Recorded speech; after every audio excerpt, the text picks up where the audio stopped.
Toronto's housing market is still resetting. Since June, we have seen detached resales at deep losses and the new condo market at around 30-year low sales.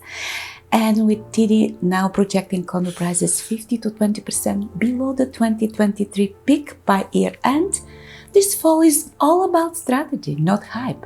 Today we are breaking down real, verified examples of what is selling and how much sellers are losing in the GTA housing market this year. Let's start just outside Toronto in Halton Hills, where a luxury family home recently sold at $735,000 loss. This was not a turn down.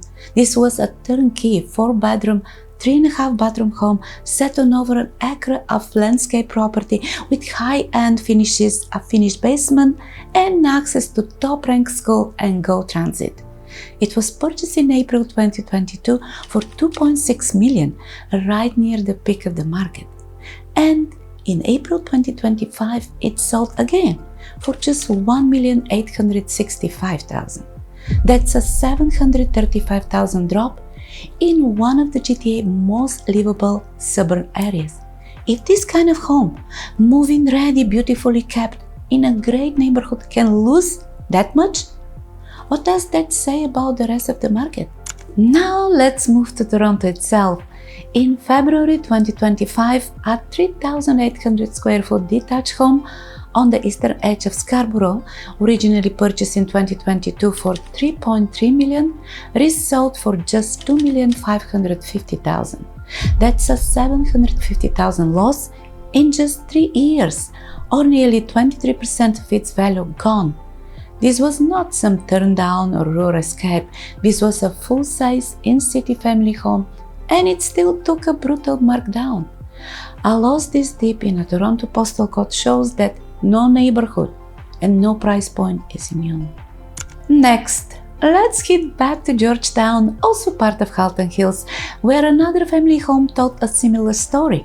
4 bedrooms, 4 bathrooms, originally bought in February 2022 for $1,875,000. Sold in March 2025 after sitting on and off the market for just $1.3 million. That's a $575,000 loss. Again, on a move-in ready detached home in a family-friendly neighborhood. These are not fluke sales. These are real homes sold at real losses across multiple suburbs in just the last few months. And finally, let's look at Richmond Hill, long considered one of the GTA's more stable markets. This home was purchased in 2017 for $1,480,000, but in May 2025, it resold for just around $1 million. That's a $450,000 drop, despite a 7+ year holding period. This was not someone who bought high and sold low within months. They held it for years and still lost nearly a third of their home's value. Detached homes from suburbs to Toronto proper are selling at hundreds of thousands of dollars below their original purchase price. This is no longer a correction. It's a reset, and it's hitting every segment of the detached market. We've just seen detached homes lose hundreds of thousands, even in strong family neighborhoods like Halton Hills, Scarborough, and Richmond Hill.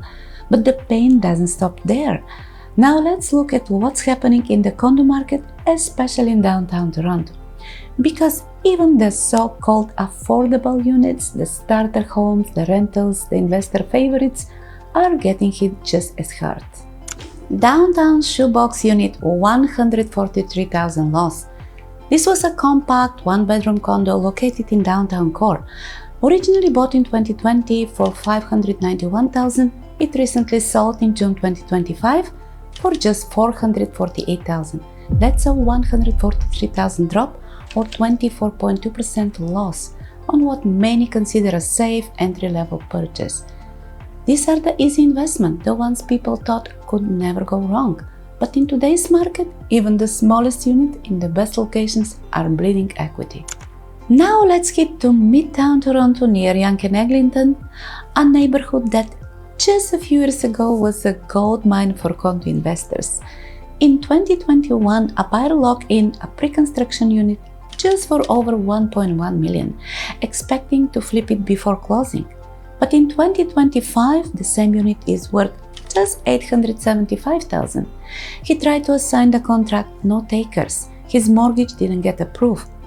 And to close, he'd had to bring in 85,000 more in cash, plus carry 6,000 a month in expenses the rent won't cover.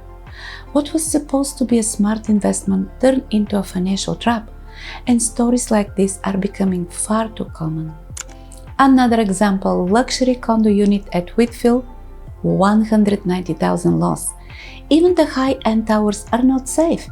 This unit at the Whitfield, a newer boutique condo near Front Street East and Sherburne, was purchased in early 2024 for 680,000 and recently resold for just 490,000, a 190,000 loss or about 28% down in under 2 years. This was not a fixer-upper. This was a luxury, amenity-rich suite in a premium location, and it still took a massive hit. According to Toronto Regional Real Estate Board, condo prices in Toronto have already dropped around 6% year over year. This now says condo prices 15 to 20% below the 2023 peak by the end of 2025. New build condo sales hit around 30-year lowest level, just 502 sales in the second quarter of 2025. There is a major inventory pressure. Developers are sitting on 24,000 unsold units. Another around 31,000 completions are scheduled for 2025, the highest on record. So whether it's a 600,000 shoebox, a 1.1 million pre-construction, or a 2 million luxury suite, condos are getting crushed, and buyer confidence has disappeared. So far, we have looked at properties that have already closed, homes and condos that were bought, live-in, and resold at a loss. But what if you haven't even closed yet? That's where the real danger begins. Because in a pre-construction market, buyers are not just seeing losses. They are facing lawsuits, financial failures, and devastating shortfalls. Let's dive into a pre-construction panic happening across Toronto, where the dream of buying early has turned into one of the riskiest moves in today's market. Yorkville, micro condos, 700,000 plus unrealized loss. In Yorkville, one of the Toronto's most luxurious neighborhoods, a couple bought 2 micro pre-construction condos, each under 475 square feet. One purchased for 936,000, the other one for 911,000. Their plan? Close, rent or flip. But in 2025, similar units in the same building are listed for just 588,000. Combined, they're staring down a paper loss of over 700,000, and they haven't even closed yet. They listed the properties online with the caption, "Please don't judge me." These are not speculators or flippers. These are regular buyers who believe in the market and are now caught in a financial nightmare. Now let's get to Forest Hill, where one investor committed to 10 luxury pre-construction units during the boom. At the time, it probably felt like a safe long-term bet. But as 2025 approaches, each unit has dropped roughly 200,000 in value. Unable to close, the investor defaulted, and now the developer is suing for more than $1 million in damages. This is not a rare case. Real estate lawyers are warning that up to 1 in 4 pre-construction buyers across the GTA may not be able to close in 2025 or 2026. In Leaside, a buyer signed for a $2,195,000 boutique pre-construction unit. By the time it neared completion in late 2024, the bank appraisal came in at just $1.6 million, a nearly $600,000 shortfall. The buyer walked away, losing the deposit, and they are not alone. Why this is happening? Appraisals are coming in well below contract prices. Interest rates have made financing unaffordable. Oversupply, over 24,000 unsold pre-construction units in Toronto. Rents will not cover carrying costs, especially on luxury units. So instead of walking into equity, buyers are walking into lawsuits, losses, and liquidity traps. In many cases, it's not just the dream that's gone, it's their entire down payment. Here is the big picture. Detached homes in the GTA are down 400 to 750,000.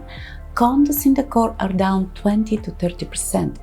And pre-construction buyers trapped in contracts they cannot afford to close. This is not storytell, it's already happening. And whether you're a homeowner, investor, or planning to buy pre-construction, the worst thing you can do right now is wait without a strategy. Markets like this don't just test your patience, they test your plan. If you're unsure whether to sell, hold, or reposition, let's have a quick call. I'll walk you through what is selling on your street, in your building, and how to navigate what buyers are actually looking for in today's market. Don't guess, don't panic. Let's build a plan together. In my next video, I'm breaking down real case studies of Toronto investors who survived the 2008 crash and what their strategy can teach us in 2025. If you found this helpful, hit the like button and subscribe. I share real market stories like this to help you buy and sell with confidence. This is Rosita, and I'll see you in the next one.